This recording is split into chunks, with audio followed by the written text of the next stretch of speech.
Hello again, I am Jim Bob. Welcome back to Fendt Farm, and it's a very special episode of Fendt Farm because we are going to be adding in a brand new Fendt 800 Favorit. Yes, the mod that I've been hoping and praying would finally make its way to console has finally made its way to console. So, Smetty's entry in the 2017 mod contest is now available for consoles. Has been for a couple of days actually. Came out on early Thursday, and I've been waiting and waiting for this day to come so that we could actually get this tractor up and running on our farm. So we have a little bit of plough work that needs to be done first of all. We don't technically need to plough this field here because it's not in the plough frame of mind or plough status.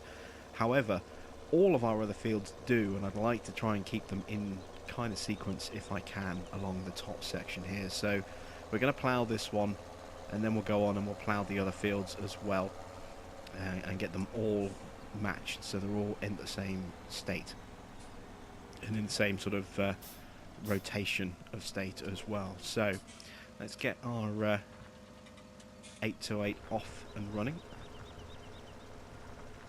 Going to get him ploughing there, and we're also going to be selling some grain today so that we can afford to buy our 800 Favorit. So let's open up and check the market. So we have a decent price for canola right now, and we also have an increasing price for sunflowers. So we're going to hold off on the sunflowers just a little bit, but we are going to go and sell some canola. So let's get our Black Beauty. Let's get this fired up. And we'll go grab our containers, which are parked up underneath the silo downspout, and we'll start loading up some grain to take to the market.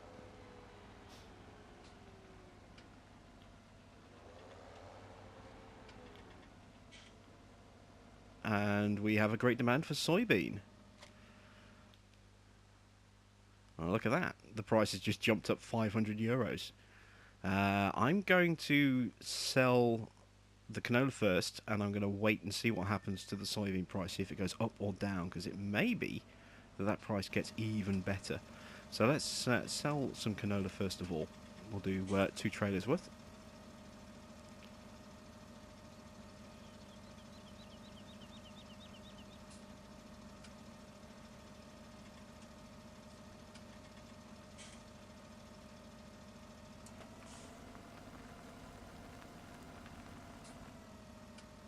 And there's the second trailer.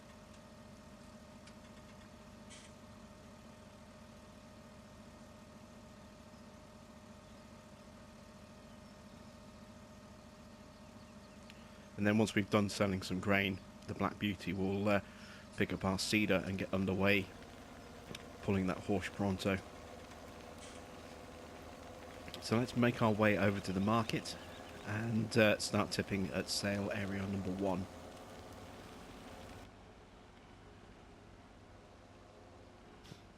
I'll quickly stop off and have a little top up on fuel as well, because we are getting a little bit low. So we'll get topped up on fuel and then we'll hit the sell point.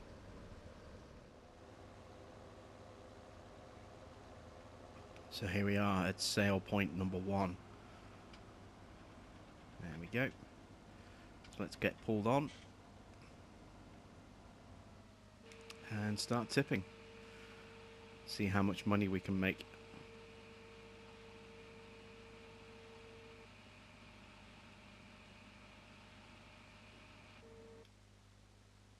And the price hasn't changed, so we're going to get this trailer at the same price as well. So they see 28,634 for the first trailer. Let's check the final tally on the second one as well.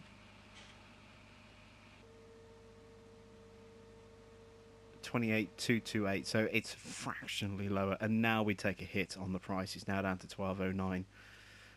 But even so, that's still not a big hit. So I reckon we should go and get another couple of trailers worth. We don't have enough to be able to buy an 800 Favorit just yet. We need around 75 to 80,000 euros, depending on, you know, basic upgrade options. If we go for more powerful engines, then obviously we're going to need even more than that. So I think another couple of trailers worth of canola is just what the doctor ordered. And then we also have our soybeans, a couple of trailers worth of soybean that we can sell as well. That's assuming I can actually get through here without getting wedged. Really don't know why it was felt necessary to park that truck there in the planning of the map. I hit it pretty much every single time. Anyway, back to the farm.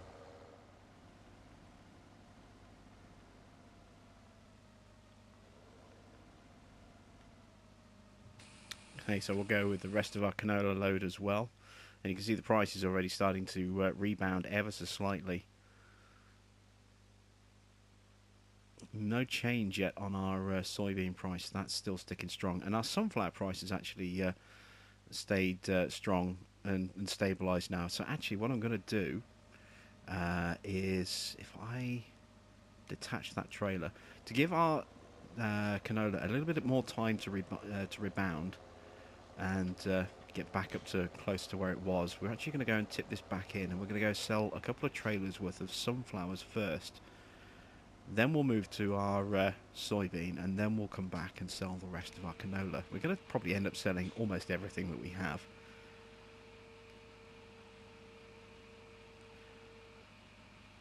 So there goes that canola.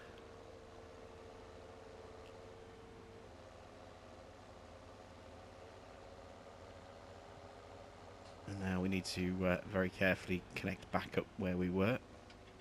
So I'll have to do this outside the cab so I can actually see, make sure I get the angle right.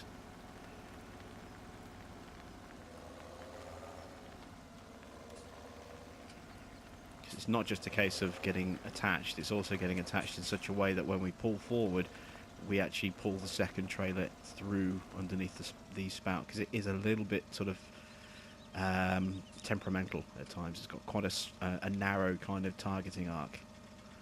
So we'll get loaded up with this sunflowers, and then we'll take that to the store as well. Okay, so which one of these sell points do we actually want? Do we want one or two? We want sell point 2, so that's the other side. So we'll loop around the back of the silo. And then tip in on the second grate over here. There we go.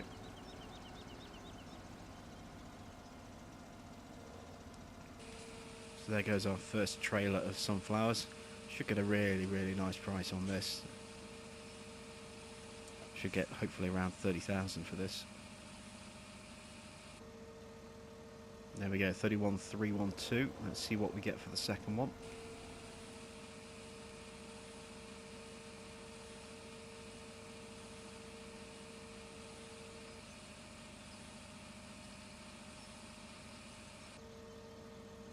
$38.59, so again only a few hundred euros difference, and the price still hasn't dipped, but we've got nothing left. But we have now got that soybean, so let's go sell the soybean as well. Let's see if I can actually get out this time without smashing into that truck. Should be a little bit easier because I'm driving externally this time. There we go.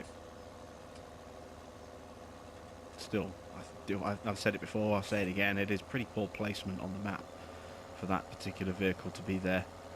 It's just constantly causing me to crash when I'm pulling these trailers out. And so we're back here once again, and I think we need sell point 1 this time. Let's double check. Yes, sell point number 1, so that's back where we tipped our canola. So we have 39,000, that's a little under 2 trailers worth. There goes the first one. But at this price we should be getting a very, very nice payoff. Maybe even enough to put towards another field as well. We've got 36,868 on that one. Let's see what we get on the second one.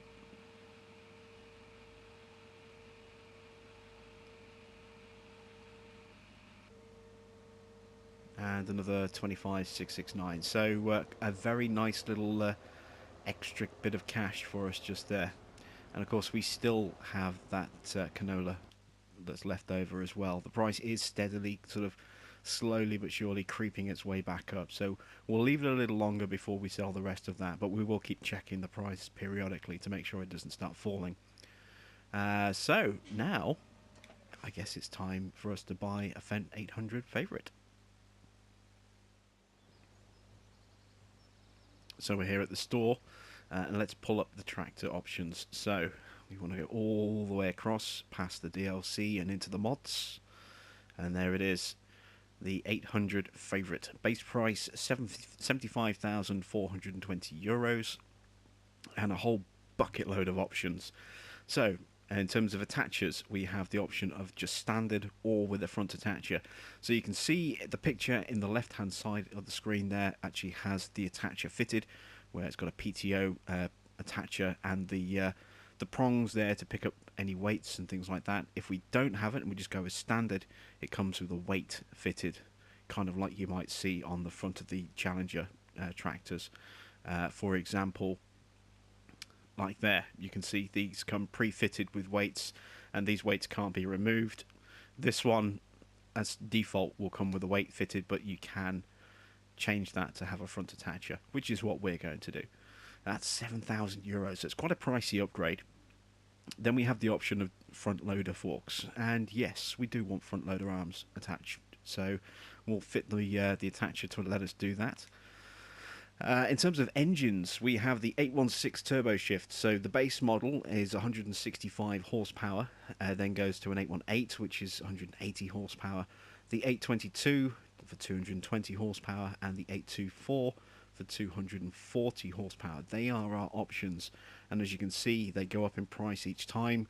The most expensive, the 240 horsepower 824 turbo shift, 27,500 euros. So already our tractor's gone from 75 to 110. Quite a beefy little upgrade there.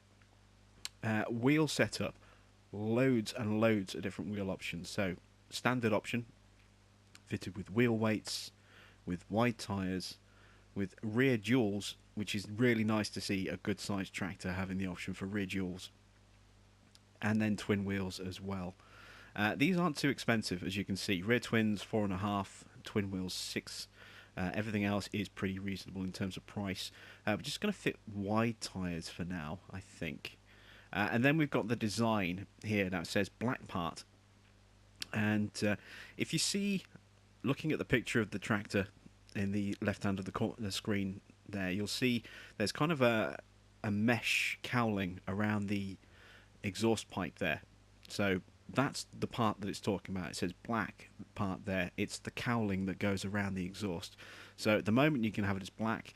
For 2,000 euros you can turn it chrome, or you can change the design completely and go forest version. This leaves the cowling around the exhaust black, but also fits a black frame, a black sort of tubing framework around the cab to protect the driver, and turn it into a forest version of the Fendt 800 Favorit. We don't want a forest version, and I'm not really that bothered about the chrome part. I think it looks pretty nice in black as it is.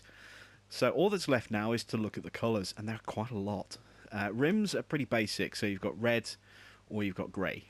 That's your choice when it comes to rims. But in terms of main colours, look at all those different colours. We have the old traditional Fendt colour, which is the default colour it'll come in. You have the new nature green that Fendt released as their main colour scheme about 5 years ago, 6 years ago, something like that I think it was.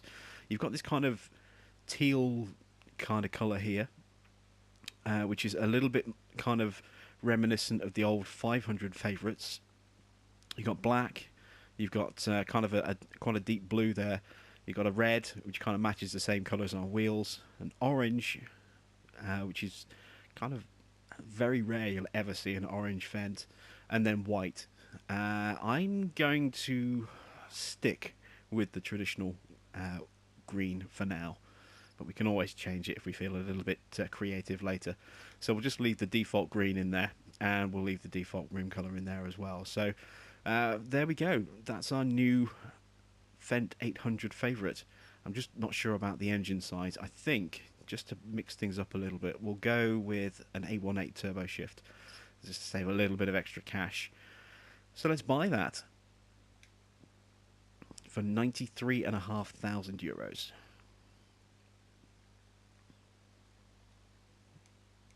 And there it is. So let's take a closer look at our brand new Fendt. And as you get up close, you know, you can just see this thing looks absolutely brilliant. Absolutely love the look of this thing.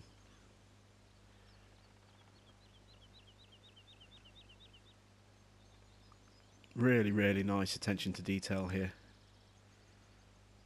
You see the rear 3-point harness there. And this is that cowling that I was telling you about here. So as you can see, it's in default black part at the moment, and this sort of tubing that goes around the exhaust, this is what can become chrome if you choose to pay the extra €2,000, or instead you can go for the forestry option for a €12,000 upgrade. That stays black, and as I say, it puts a black framework over the top and around the back just to protect you from logs landing on the roof of the tractor. Let's take a jump inside and check it out in here. And wow, doesn't this thing look nice in here? Look at all these old-fashioned controls. Wow, this is awesome. I absolutely love this interior. This is beautiful. Let's see what it sounds like.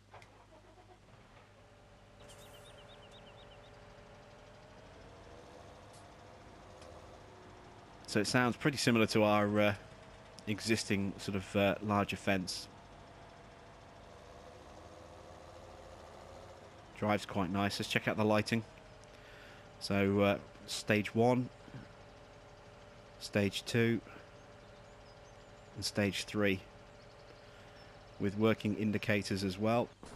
Oops. Both front and back. And we have beacons as well. Oh, this thing's, you know, just looks fantastic. And I love the little cap on top of the exhaust there, just lifting every time we put a little bit of pressure on the accelerator. It just puts that little bit more pressure through the exhaust, causing that to go up a little bit higher. These tyres really do actually, they're probably a little bit too wide.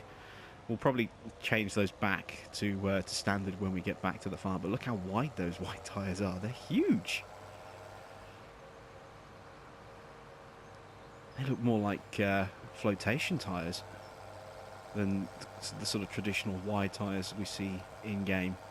They're massive. Let's see if any of these... you can see we've got a digital speedo there and a digital RPM counter just below it. Can't really make out anything else that might be moving.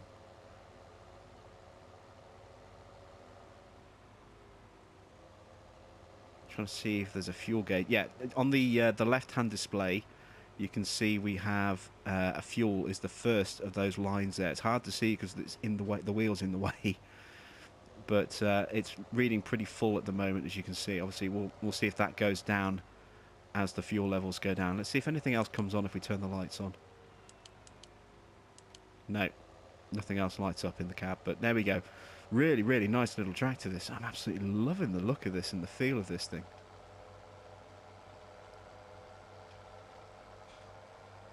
So I'm just going to change the wheels because they are a bit too wide. Customize. Let's go to... just go to standard, I think. And there we go. Yeah, it looks better with standard wheels, I think. Beautiful. So there we go. There is our brand new Fendt 800 Favorit. We're just selling off the last of the canola now. The price has started to go down. It started to dip. So we're going to make the most of that opportunity and sell as quick as we can before it gets too low. And there we go. So we're up to 130,000. Let's just take a quick look and see what else we potentially got that we could sell. Maybe our corn. Rather not, I think. We don't have a huge amount of wool, but what I want to do is, how much money do we have on our loan? We've got 20,000 available to us. I want to see if we can maybe expand our land a little bit. I'm thinking possibly field 25. Let's just take a look over here. Trying to get a feel for the field. It's quite a nice sort of shape and size, this one. Let's see how much this field is. There's our entry point just there. This field is 137,000, and there is a fertilizer job available to us, and you can see it's actually offering us the old Massey fertilizer, which is a brilliant little fertilizer. You know, if you haven't used it, you really should. It's got such a great capacity. 2,000 litres. It's huge compared to for something so small and so cheap. You know, it blows the default base game stuff completely out of the water with its working width and capacity.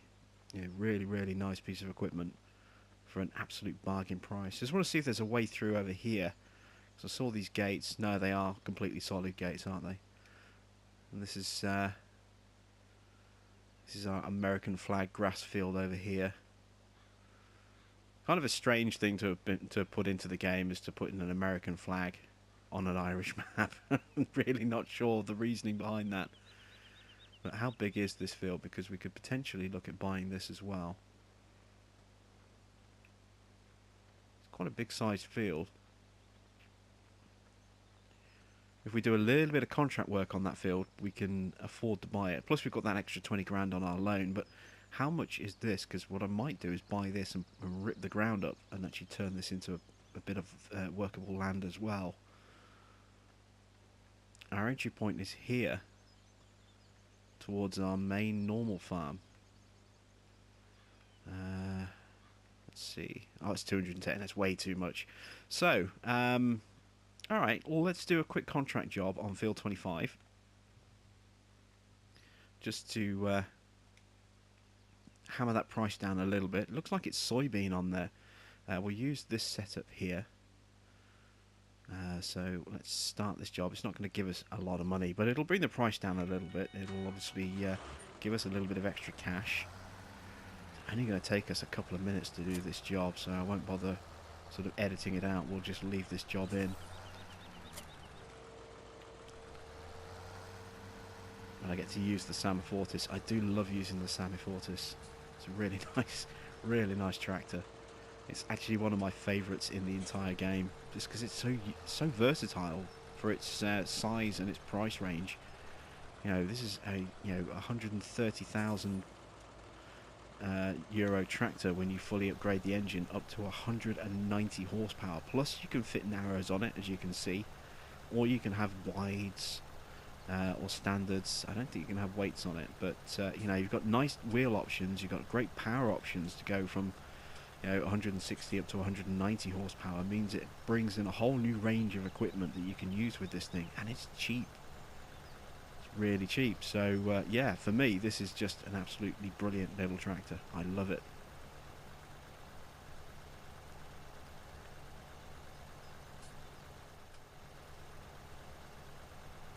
So as we just come up on the final section of this field here, you may have been wondering what happened to American Outback this week. It's actually moving to a new time slot. American Outback is now going to be going out on a Tuesday and replacing the second episode. We do 2 episodes of Bigfoot a week. That's going to go down to 1 episode a week, and American Outback is going to move to Tuesday and take that Big Bud slot. Thursdays is going to become the day for Massey Manor once the West Coast is released on consoles. That has been resubmitted after it failed its initial attempt, so we should hopefully get that maybe today if we're really lucky. If not, I would imagine at some point early on next week, assuming there are no more issues that need to be fixed. Fendt Farm will always stay on Fridays, and that'll be Fendt Fridays, and then Big Bud itself is going to move to Sundays. So that's going to be the new kind of farm lineup, and then American Outback will keep going until the the Valley of the Old Farm is released, and then we'll be replacing American Outback with the Valley of the Old Farm, which will probably be in a couple of months' time. So we've still got a little bit of time left on American Outback before that goes. And on Tuesday we'll be doing a silage sell-off. So how much is this field worth now? It's down to 134, and we have almost enough. We're just short. Okay, so we'll have to dip into our loan. So let's borrow 5,000 euros, and we will buy this field. There we go.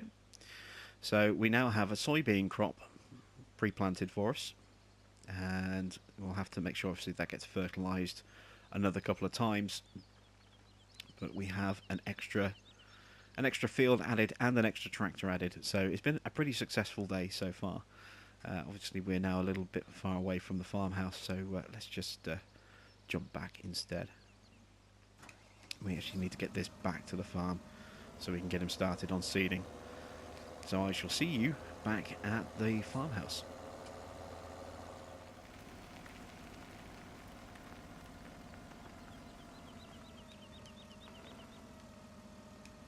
There we go. I'm not going to sell anything else, just going to leave those there so they're ready for the next time we need them. What we are going to do though is we're going to grab our Pronto and start seeding on field 13. You can see that we've almost finished ploughing it now. Very little left to do, so we're just going to quickly top up the seed. The fertilizer level is fine for now, so let's top up the seed, and I need to figure out what we're going to plant. So we have no canola left because we've just sold it all. We have very little sunflower left because we've just sold all of that, and we have no soybean left because we've just sold all of that. So those are going to be the three crops that we're going to be looking at. I think we'll put canola on this field here. So let's change to canola. There we go.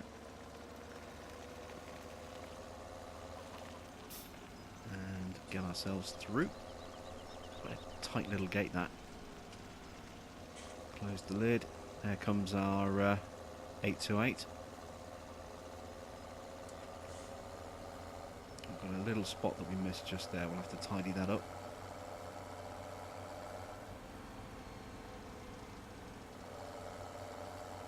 Start to unfold our seeder.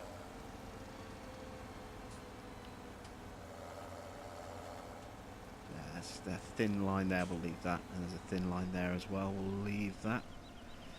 So, yeah, we may as well just get this guy started. Not worry too much about those little bits. We don't have a huge amount of time left on Fendt Farm either. The time has come, I think, for me to reveal my big plans for Fendt Farm. So, you've heard me talking about how when the West Coast comes out, that is going to signify the launch of the relaunch of Massey Manor Season 2. Been waiting and waiting patiently, and it's now almost upon us. Well, that's not all it's going to do. It's also going to be the new home of Fendt Farm as well. So is that two different Let's Plays on the same map with two separate files, I hear you say? Ah, that sounds boring. We'll see the same stuff over and over again. Well, I'm going to try something very different. Something I don't think anybody else on console has ever tried before, so this could be a first. I'm hoping it's going to be a first. I'm going to try and run two Let's Plays simultaneously on the same map, on the same file. So Fendt Farm will run on the very same map as Massey Manor and the same file as Massey Manor. So you'll see both farms in operation on both Let's Plays. On Massey Manor, you will see Fendt Farm stuff operating in the background on some of the farm fields owned by Fendt Farm, and vice versa. On Fridays, when we have Fendt Farm, you will see some of the fields that are owned by Massey Manor being operated in the background with Massey equipment on them. That is kind of the plan. It also allows me to do some of that pesky off-camera work with AI during an episode of the following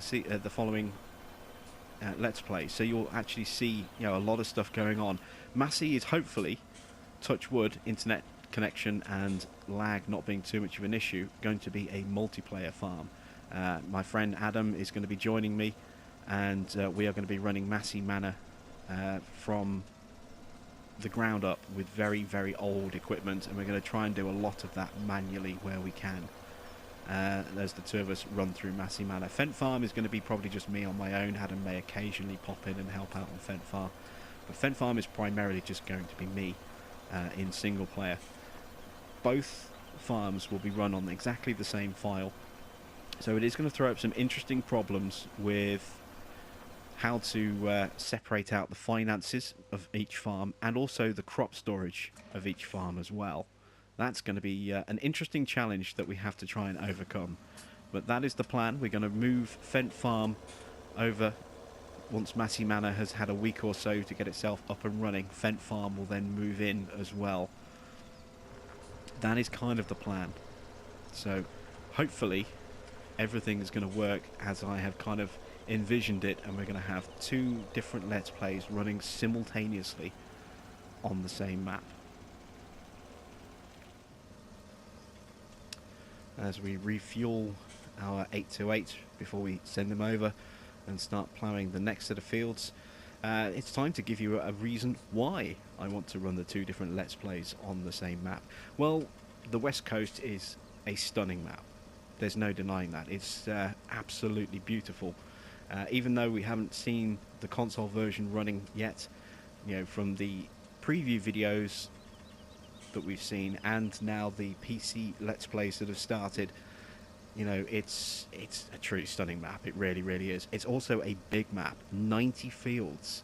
You know, it's huge. There's no way that I could successfully run a Let's Play to use all of the map on my own. It's just too much. And even using multiplayer with Adam, it would take us an eternity to take control of half the map, let alone all of it. So we're going to kind of split the map down the middle, and one half is going to be territory owned and potentially owned in the future by Massey Manor, and the other half is going to be owned and potentially owned in the future by Fendt Farm. So it's going to allow you to see more of the map in regular use all the way through. You're going to see a farm, because there are 6 different farms, and we now have the silo mod. It means I can actually change up my initial default starting location that I'd penciled in for Fendt Farm, and I can maybe change things around a little bit. But you're going to see a separation of animals and crops and other things across the 2 different farms. So one farm will have, say, sheep, the other farm will have pigs and cows. One farm will have a lot of starting fields, another farm will have just a few starting fields. One farm's going to have very big starting equipment, one farm's going to have very, very small starting equipment, and they're going to be on opposite parts of the map, so you're not going to see just the same part of the map being used over and over and over again. You're going to see all sorts of different parts of the map in regular operation. That's kind of the main reason why I've decided to try and do this, to run these 2 separate farms at the same time, because it allows variety across the 2 games, across the 2 Let's Plays, and it also allows you to see the most of the map that Bill has made for us, because Bullet Bill has put together a stunning map that's taken him, what, 2.5 years to do. And a lot of people on Let's Plays are going to be focusing on the area where around they start and then branching out slowly and slowly, expanding and expanding, and they're all going to be starting in the same, pretty much the same spot, and expanding in the same kind of fields. This will add a little bit of variety into that, so you'll be able to see different parts of the map being worked on a regular basis. So that's kind of the reasoning why I have gone down that route and planned it the way I have. So it'll be a little bit interesting to, as I say, to manage the finances across both, and also to manage the grain storage. Although again, with the silo mod that's just come out on console, that also opens up some more possibilities for me as to how I'm going to go ahead and do that. The hardest thing is really going to be the money. So you won't see the money box in the top right corner. You'll see the clock, you'll see the game speed, and then the money box will be blocked out with a logo of whichever farm is currently running, or maybe, you know, my face. One of the two. We'll see which fits better. But that is kind of the plan. That is what we're going to be going for, and I really, really hope it works. So get excited, get ready, because it's not far away from happening. While our workers are busy ploughing and seeding for us, we're going to actually just clean up after our animals. They're making a mess, as they always do. So we're just going to quickly scoop up the grass that they're spitting out by their food troughs, load those back up, and get their cleanliness rating all the way back up again. So we'll start up here with our sheep, as you can see.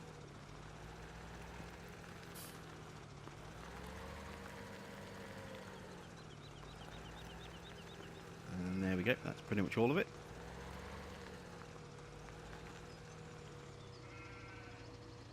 Get that tip back in the trough, and now let's go and do the same with our cows as well.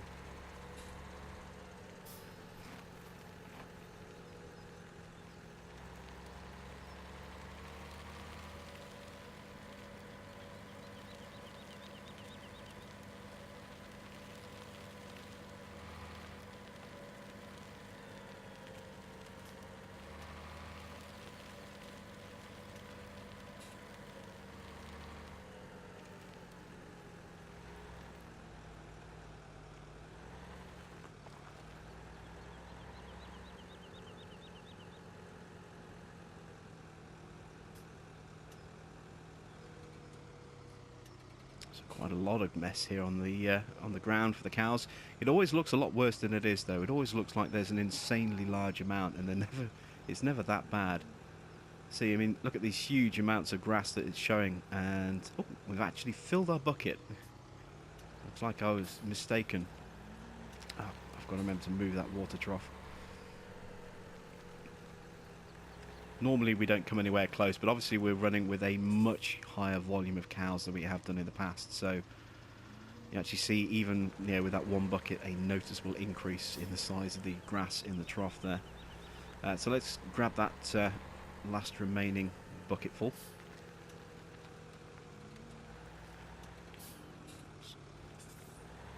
Scoop is too low.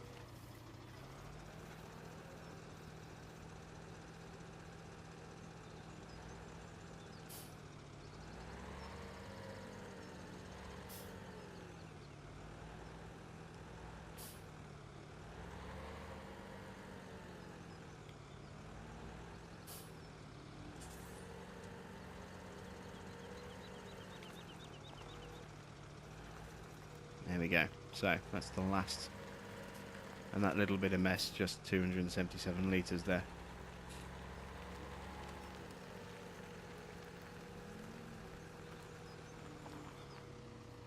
Of course, we don't have to worry about making any TMR anymore on this map, because we have a nice big load of TMR pre-made and waiting in our silos. Just going to drop the weight so that I can move this water trailer. This was actually pointed out to me by one of you guys watching as to the reason why the gate wasn't opening. So thank you for that. That should be fine just there, I hope. Pick the weight back up.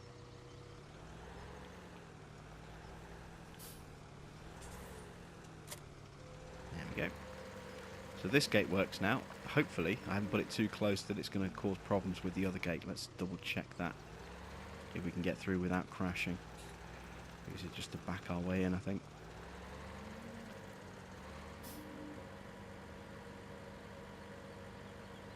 Yeah, we can get through that one without any issues as well. So, beautiful. Let's get this cleaned up and then put away back in the shed.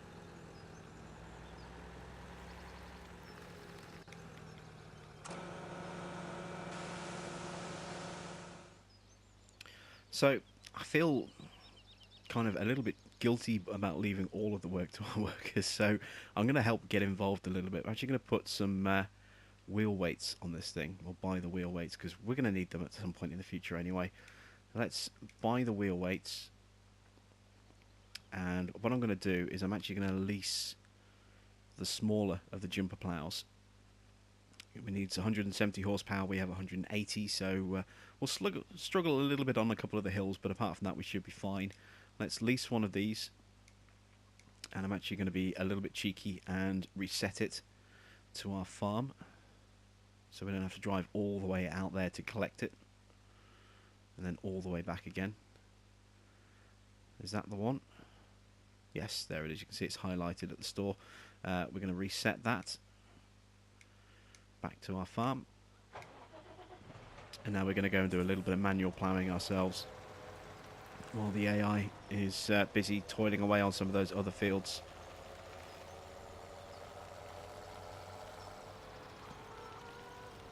Also gives me a chance to actually spend some time in this brand new 800, or 818 I suppose we should start calling it now.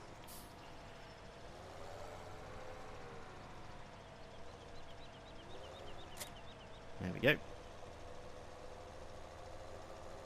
This thing really does look nice, doesn't it? I like the scuff damage that you see on the mud guards as well, around the wheels, on the wheel arches. It's not the usual sort of pristine sort of plastic kind of looking material that we see on our newer versions, because this is an older one. They look metal and they look scuffed. Actually, we don't want to be on this field. We want to go over to fields 3 and 2. So let's make our way over there. Let's do it in cab as well. Why not?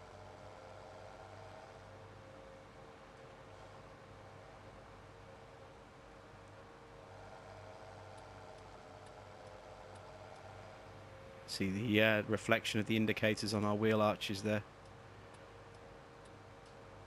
Oh, one of our workers is finished. That'll be our seeder, no doubt.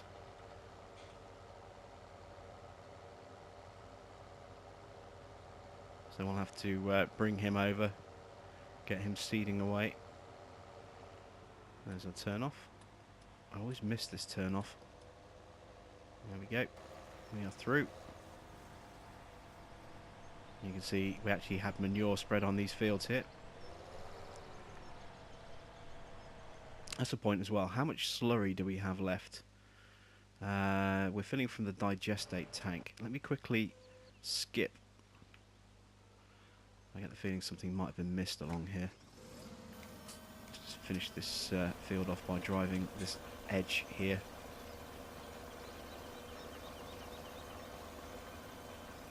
We did actually do the whole field, which is quite nice to see. We didn't end up having to refill halfway along. Yeah, it's just a couple of little spots, as you can see, look, where we've not quite seeded all the way across the field. So we're just tagging those.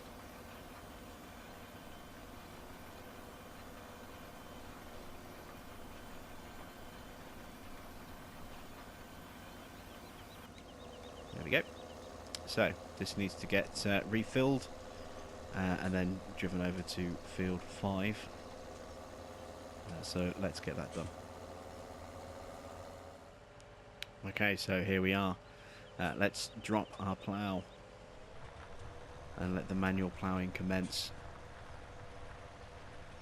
So I want to try and keep a straight line here, and then I'm going to try and do a bit of in-cab ploughing as well. Just want to get this first line down first of all though, so I've got something to kind of hopefully guide me a little bit.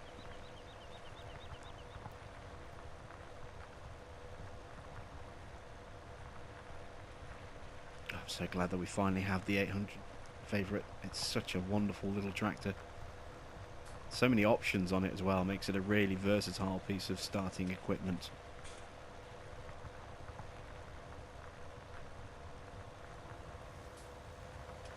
There we go. So let's turn around.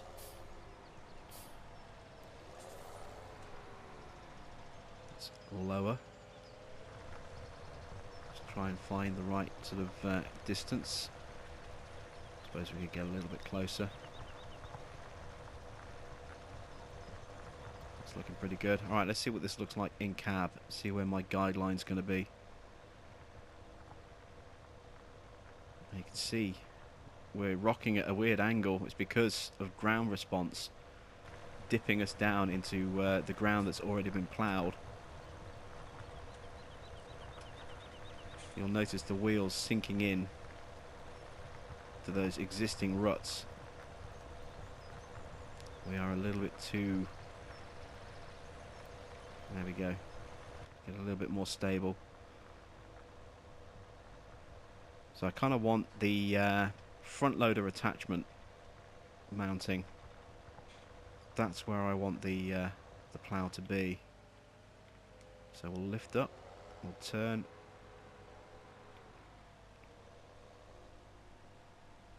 Try and get lined up again. It's so rare for me to actually do this kind of work in cab. I normally just either get a worker to do it or do it externally like this if I'm doing it manually. So let's see again. This time it's our wheel guard, our mud guard, that is our kind of guideline.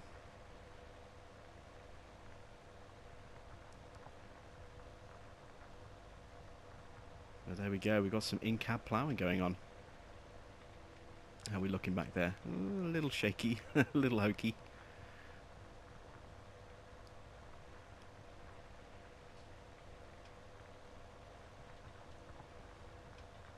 Gonna have to clean up a little bit, I think, after we're done.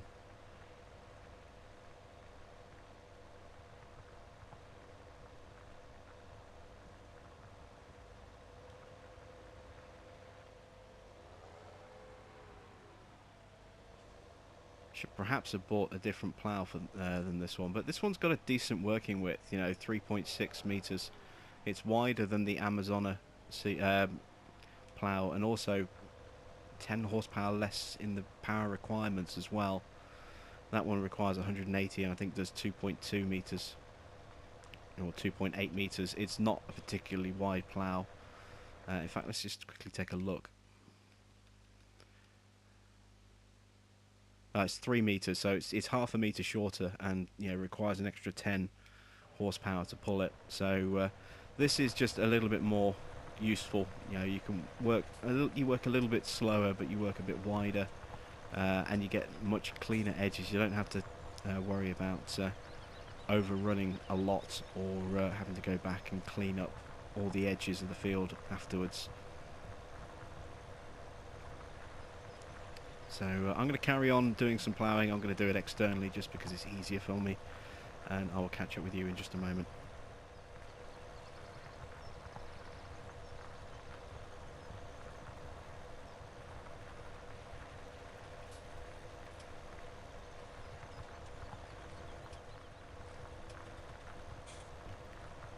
So we're making some pretty good time on the field here.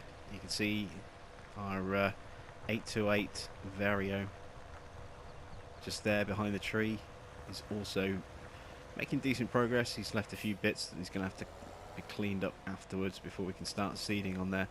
But we're almost out of time, so I just thought I'd give you my kind of verdict on the 800 Favorit, and I love it. It's brilliant. All we've used it for so far is ploughing, but it's just been really, really nice to use. It looks fantastic. It feels fantastic. It is fantastic. It's that simple. This is a wonderful, wonderful mod. I highly recommend you give it a go and see if you can incorporate it into your own farms. If you're doing a Fendt themed farm like I am, then obviously it's perfect. Absolutely perfect for you. So versatile, so many different options with it in terms of wheel setup and engine setups. You can have a front loader as well. You can use this thing for so many different things, and of course it's got that forestry cage that you can fit to it as well. So you could even use it as a logging tractor if you were doing a lumberjack playthrough on something like Smoky Mountain or Pacific Inlet, etc., etc. Arctic logging is another map that's coming soon, so if you fancy starting a new logging map on Arctic logging when that hits consoles, then you could even use this as your kind of starting tractor It's a nice, good size. It's got, as I say, all those different options. It's got a forestry setup that you can fit. And with all those different colours, you can really personalise it as well if you want to. So yeah, I highly recommend you get this mod and give it a go. So there we go. That's pretty much the end of this episode. I'm going to carry on doing this ploughing and seeding off camera, get this all finished off, and then when you come back next episode, we'll be sort of tending our fields and maybe looking after our animals a bit while we wait for our crops to grow in. Don't forget, we've got Big Bud coming on Sunday, not Saturday. We're going to move that to its brand new time slot this week. Still got episodes of Prison Architect going up daily for the rest of this week, and then it'll move to 2 or 3 times a week next week. So check out season 2. We're going to be adding in some of the Psych Ward DLC content into it very, very soon, once we've got our initial prison established and up and running.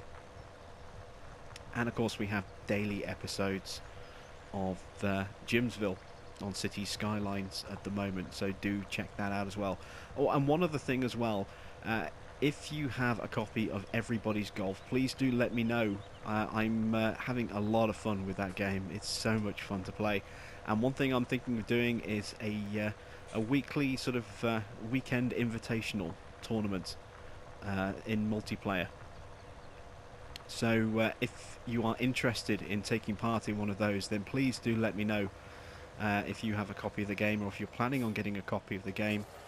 What I might do is put a little bit of footage up before we go ahead and do something like that, just so you guys can see the game in action.